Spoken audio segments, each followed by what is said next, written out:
so much for being here to support the release of Jessica Reisman's latest book, which we have available for sale over there, of course. Jessica Reisman is the author of the short story collection, The Arcana of Maps, and the novel Substrate Phantoms. She grew up on the East Coast of the US, was a teenager on the West Coast, and now lives here in Austin. Please welcome Jessica Reisman.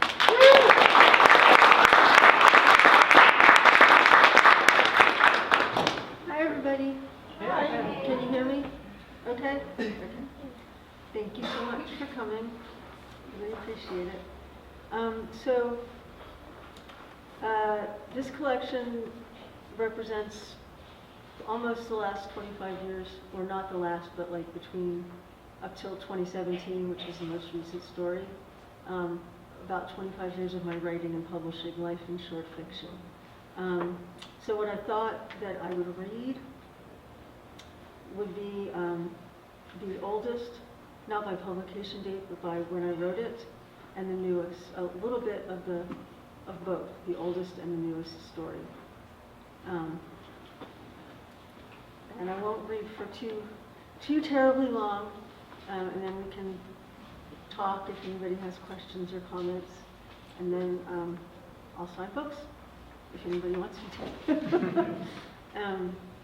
So this is the title story, The Arcana of Maps. Lately, on Tuesdays, there was always a dead bird left on the sidewalk in front of one or another of the houses on Alberta's street. Tuesdays, after work, Alberta went to the library to read newspapers. She would see them, the birds, on her walk. They worried her. Tuesdays were Harley's day at the library, too. From the long, scarred wooden table behind periodicals, where he always took the last seat closest to the window, Harley watched Alberta. That particular Tuesday, a pearl-toned light fell over Harley sideways, bathing his hands in the atlas open before him in a clear milk-water froth. The atlas lay open to a map of the Moluccas. He liked maps, current maps that told him where and how far and how many of what religion, that described terrain, division, possibility, despair. Old ones which spoke of the world that had been, the shape of history like long dreams of a height and breadth so wide that the crush of armies, the intimacy of words whispered against skin, the empty sweep of a vast gorge, all had space within them. He liked the obscure maps and the fantastical maps that described in endless scrolling silence the ground of a stranger's thought. Harley worked the night shift at a Monty's, making bread, Danish, muffins, and tarts. He liked the quiet emptiness of the tiles, the cool order of the empty tables when the bakery was closed.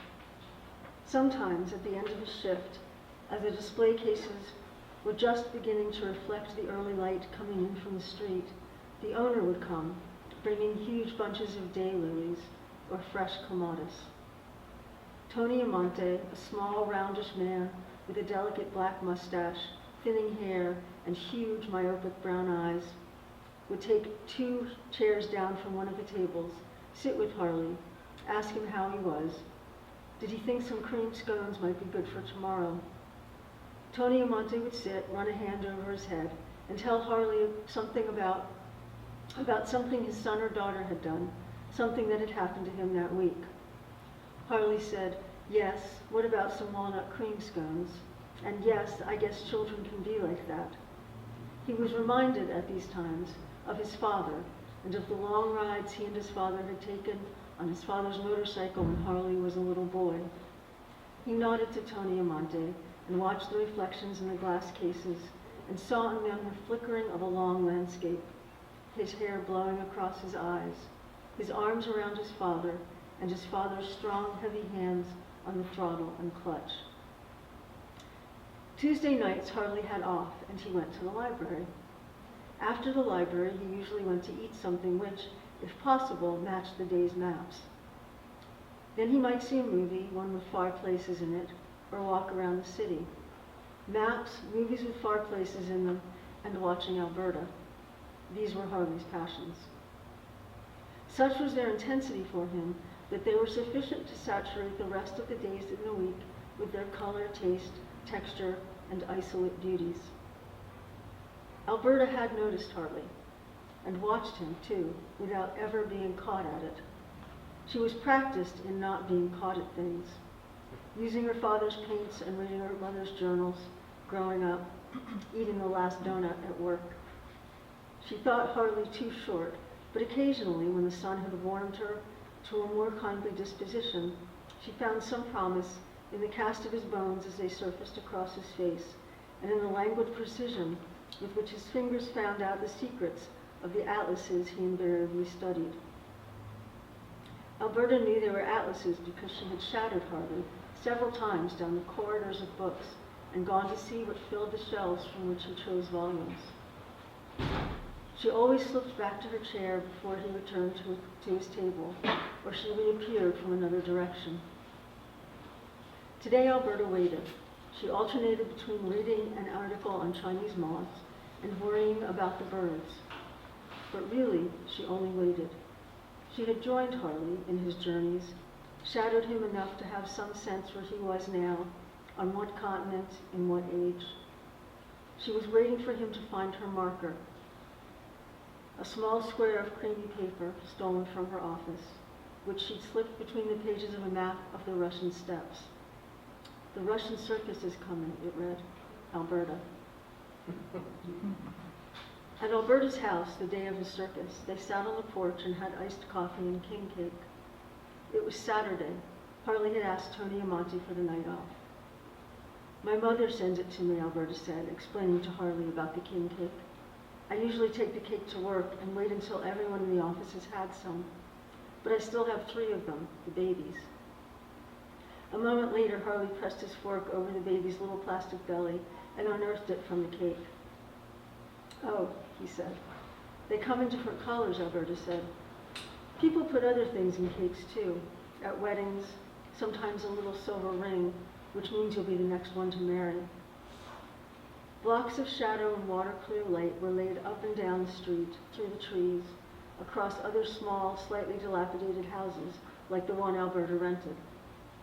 Her house shared a plot of land and the shade of a tall linden tree with another house, precisely like hers, but blue where hers was cinnamon-colored.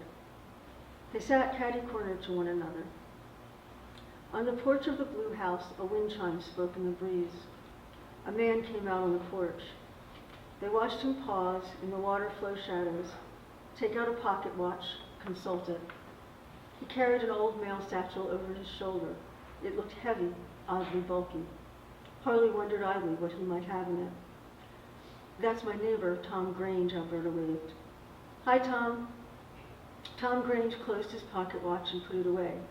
Standing very still, seeming to stare at nothing for a moment, Alberta's neighbor raised both arms out from his body up to shoulder level and slowly lowered them again. He did this 3 times. Then he waved to Alberta. As Tom Grange passed below the linden tree, a handful of sparrows startled from the branches like popped corn, chattering and darting low across the yard. "Tom's a little strange," Alberta said. Then she sighed and Harley searched for something to say. "What does it mean that I found the baby? You have to buy the next cake." "Oh, I think it only counts if you're in New Orleans." Harley cleaned the crumbs off the baby with his napkin and set it by Alberta's silver pitcher of iced coffee, which sweated in the warm air. "In Russia," he said, "there are 10 main rivers. The Irtysh empties into the Ob, and the Ob empties into the Gulf of Ob." Alberta laughed. She said, "I'd like to take the train through Russia." "I'd like," Harley said, "to ride in a boat down the Volga." "That would be nice." She picked up the baby and held it up to her eye like a monocle. Harley helped her clear up. A small oil painting hung on the kitchen wall, and its colors drew her eyes. It depicted many animals of all kinds, a luminant earthly zoo in fine intensity of detail. He wandered past the painting, leaning awkwardly against a counter. The shadowed old kitchen and the worn wooden spaces of the house felt like Alberta, all around him. The back door was open to a small tangled backyard overhung by bay trees. The song of some bird rose above the swallow's thin cacophony and floated into the dim kitchen along with a heavy smell of grass. Alberta looked up. That's a song thrush, a mavis they used to be called, old world thrush. Looking out the back door, he found the bird, after a moment, on a low branch of the bay tree, brown and soft looking, with paler spotted underside. It's very small. Yes, Alberta put the silver pitcher in the refrigerator, small enough to escape attention. Harley looked back at her curiously. What do you mean? She dried her hands and joined him in the doorway. Someone's been leaving dead birds on people's front steps, arranging them wings out as if they were in flight, almost as if they're trying to do some kind of, she waved her hand before her face, sketching what she tried to say on the air. Magic? Something? Sympathetic magic, it's called. They watched the thrush for a moment, cleaning its feathers. It is strange, Harley said. Who did that painting? He pointed at the wall. Alberta looked. My father. He was an ornithologist, but he was afraid of animals. Mammals, the warm-blooded things. He always wanted to love them, but he was afraid.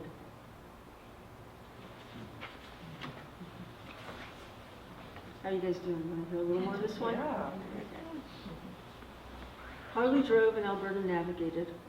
Her car, an old yellow Volvo, had a dry, dusty feel of little use. The circus was on the outskirts of an end of the city unfamiliar to both of them. Alberta bent from time to time over the map, tracing her route with a fingertip. She had large hands, a very fine, lucid skin, a somber sweetness in the arch of her eyebrows and long eyes. Otherwise, she would fade Alberta in a group of people, in a crowd, unremarkable.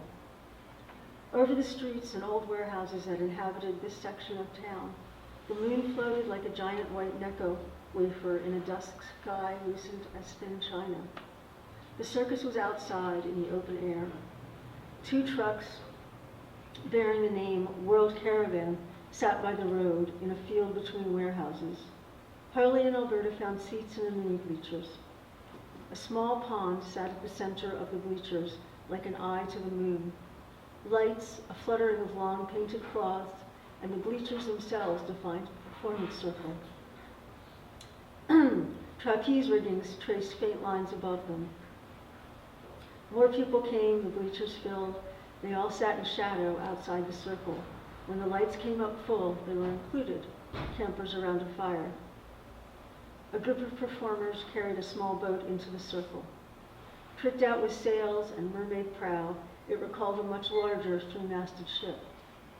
They set the boat on the water, and from within it a sailor appeared, looking mournful as if he'd been adrift for 100 years, his lifetime passed in the lulls between waves. Vibrant, anticipatory music charged the air. Other performers entered the circle. A trapeze artist flew through the air above them like an angel of blue and sinuous mercy. Spotlights strobed, a woman shook a metal sheet. Storm and lightning lashed the ship, thunder rolled, the sailor was beached. He fought 7 brothers who stood upon each other in pyramids and tall columns, leaping down around him like a rain of demons. Then he escaped on his ship and faced a god of the sea who tossed him in the air like a child. Hardly breathed a word. He felt as if the world had dipped and risen beneath him. A shiver went up his spine. Alberta turned to look at him, at his face, shadowed in the veil of lights. The lights flickered red and purple. A distant rumble shook the air, trembled on the water. A dragon appeared, towering over the sailor. Harley felt a hand pass over his heart. Alberta spoke softly beside him. The dragons, then, of memory will be with us, always, breathing fire in our blood, riding wickedly the air of our days. The dragon was cloth and wood. Human feet moved underneath, but real fire breathed out from the mouth of its heavy head. Roaring, the dragon flamed on the sailor, and the sailor leapt aside. The battle was enthusiastic. At one point, the ship caught on fire. Bits of sail and mast fell burning into the water. Smoke rose up into the lights. Performers rushed out with a fire hose, splashing the audience and shorting out some of the lights. But the battle continued right through. When the smoke cleared, the dragon lay with its great painted head on the sand, vanquished. Now the sailor was confronted by his desires in the shape of three furies, fame, fortune, and glory. Wearing ghostly rags which fluttered behind them, they rode into the circle atop three Volkswagen bugs harnessed like horses, careening and lurching around the sailor, who leapt and tumbled, all of them always just missing one another. A small silence followed, the ring emptying out, the lights falling to a ghostly blue. In the lull, Harley leaned toward Alberta. What was that from, what you said? For a moment she did not answer. Harley watched one of her hands squeeze around the other. Then she leaned close, whispering back, my mother wrote it in one of her journals. The sailor stood alone as two huge fans in a shadowed perimeter raised a wind around him. Death appeared, a contortionist in a mask, a rattle of bones, a swirl of storm and blackness. Behind Death came a coterie of animal familiars, a bear, two horses, and three dogs wearing red cowboy hats. Led by Death, the animals took their turns in the measures of a dance. On the horses' backs rode revenants, vaulting through the air from one gleaming back to another. When, finally, the sailor had lain down in the arms of Death, the darkness and the mask fell away, and Death was revealed to be the angel of blue mercy. And I'll stop that one there.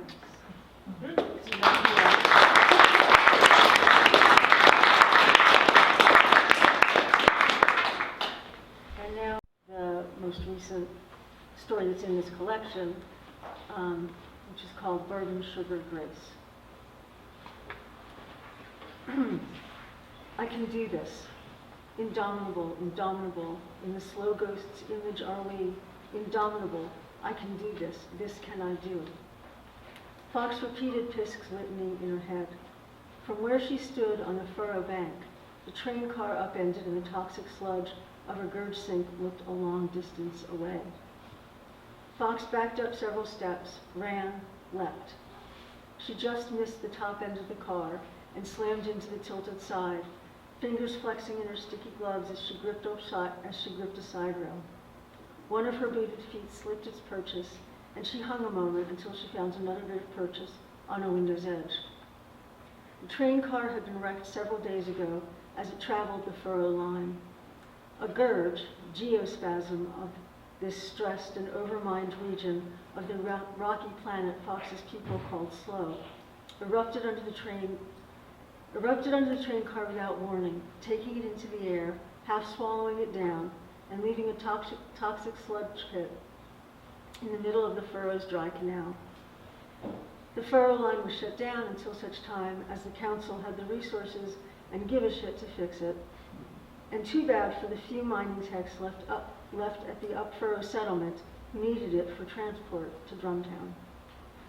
The furrow ran through the expanse of folded rock like a giant shawl dropped by a passing cosmic grandmother. Currently, it was hazed with low, clinging fog. Slow's brief early morning light curled through the thin, tech-assisted atmosphere. Fox clung to the side of the train car, gripping the rail with both hands, one boot toe with precarious purchase, the other foot searching for another bit of support. Then her oxygen filament glitched. Her breath caught as the implant's function stuttered. Fox dragged at suddenly too thin air. No, not now. There was one long, horrible moment of suffocation as her body tried to pull enough breath out of Slow's atmosphere, and then a gasp as the filament kicked back in. Fox closed her eyes and savored filling her lungs freely, muscles unclenching. She inched herself up to the car's rear door, wrenched open by the rescue drone that had lifted the few passengers, alive, dead, and in between, out. As her boot found another divot, Fox solidified her grip and pushed the last few inches to crouch atop the upended car. She peered through the hole where the door had been, then dropped into the car, the tough material of the mine suit she wore fending off the jagged metal edges of the opening. The thin light of Slow's sun cast streamers through the wreckage. Fox used the seats like rock-eyed crockens and came down to the opposite end of the train car. With one hand to a blood-streaked seat back, she slipped the scanner out of the seat's hip pocket. Ryu had cobbled it together especially for this salvage. Fox thumbed the seek switch on the finger-sized unit, not sure exactly what she was looking for. The scanner would supposedly identify it, and Ryu's customer would pay a generous fee for it. Debris littered the area around Fox's feet in the corner of the car, a busted pool pail with the rotting remains of someone's lunch spilled from it, a mining tech's helmet with basic data eye screen cracked, a crumple of kid's blanket with hollow patterns of spin ships slipping through it. Other debris lodged above, between the seats and the curve of the train car's side. Ryu's scanner did nothing as she skimmed it over all the wreckage in her immediate vicinity. It wasn't until she was halfway back up the car, using the seats to climb, that the scanner began to beep in her hand, speeding or slowing as she waved it this way and that. Fox climbed a little more, scanned a little more, and eventually found a small object wedged between a seat and the curved wall. After trying to lever it out from above, she dropped down a seat and pushed from beneath. With a screech, it scratched the side. As it scratched the side, the object popped free and slid off the seat. Fox shot out a hand and caught it. At first glance, it was just a rock, an oblong that fit in Fox's gloved palm. There was a little bit of glint in it in the rough surface, but nothing to indicate it was more than a rock. Rolling it over, though, revealed an odd inset of fine, colorless crystal in the form of an organic-looking spiral. Spiral amoeba was a thought that came to Fox. She ran a gloved finger over the crystal facets. A pulse of sheen went through the spiral. Fox froze, but after a beat, nothing else happened. She tucked it into a secure inner suit pocket just beneath her breasts. She was coming over the jagged edge of the opening at the top when a groan and a shift of the train car told her the gurge was still active. The car sank a handspan further as the sludge burped up a slow roil of bubbles. Fox's lungs and eyes burned. The car had shifted away from the bank. Fox eyed the new distance. I can do this. Piskin the slow ghost, please. From a low crouch at the very edge of the leaning car, Fox leapt. The upper half of her body hit the bank's edge, and she grabbed hold of a rock and crusted sand. A moment of internal crowing, I can do this, and then pain burned a signal up her lower hanging left leg. Up her lower hanging leg as it dragged in the sludge. She managed to drag herself up over the edge of the bank. No, I can't, before the pain whited out her mind. Fox had been 4 when she and her moms got their oxygen filament implants and came to slow. When she was 10, her moms quit the mines. They always said quit, but everyone knew most of the tech jobs petered out as the mining operations pushed past the edge of safety, and their area of slow became a geothermal lacework, creating the gurges. Fewer techs were needed at one mine after another tapped out, as one mine after another tapped out. Her moms, Oni and Taff, moved themselves and Fox from the Upfurrow miner settlement to a burgeoning co-op in Drumtown. The co-op had taken over the unused silo at one edge of Drumtown to work on resource and support streams independent of the mining combine. Slow, planet 3010SL08, was uninhabitable beyond the combine's atmosphere mixers, sunk into the rocky surface, marking out 250 square kilometers with Drumtown roughly center. Humans have been on Slow for 22 years standard, 12 longer than they were meant to. They were confined to the area within the combine's ring of atmosphere assisters, sunk like sentry columns of tech in the planet's rock. Once the area had been mined of its resource minerals to the point of instability, turning the local geologic layers into lace and giving rise to the gurges, the combine was to have lifted off the human techs, scientists, engineers, and administrative personnel overseeing operations at 7 different mining stations within the ring. First there were technical delays, then in-combine political delays, and then more technical delays. Eventually it became clear that the mining combine had all but abandoned them. They still got the automated drops of survival supplies, meds, and food basics, but queries on disembarkation updates were lost in the bureaucratic cloud. Children were born, jobs tending the mining bots ran thin, and the need for habitation structures ran ahead of the process for approving it. The limited supply of oxygen filaments dwindled. It was her moms who told her the story of Pisk and the slow ghost, tag-teaming it at more than one bedtime. And so Pisk followed the voice of the slow ghost deep into its place in the rock and ore and flow of slow, Oni, the mom who'd born her, would say. In the mines, where the lights ran out and the dark was all, Taft took it up, using his long dark hair like a curtain about them as he leaned his face close to Fox's, his dark eyes serious, brows raised. Down there, the slow ghost seeped back into the rock and said to Pisk from all around her, "Everything must breathe, even rock." Taft's voice always went wooey and slippy at the slow ghost's words. Fox loved Taft's hair, soft and shining dark, and his face like a beautiful story itself. Fox had gotten Oni's fuzzy hair, but Taft's eyes. Pisk called back to the ghost. Oni picked it up. "Tell me what you mean, ghost." Then the slow ghost poured out its lament, and Pisk knew what she had to do.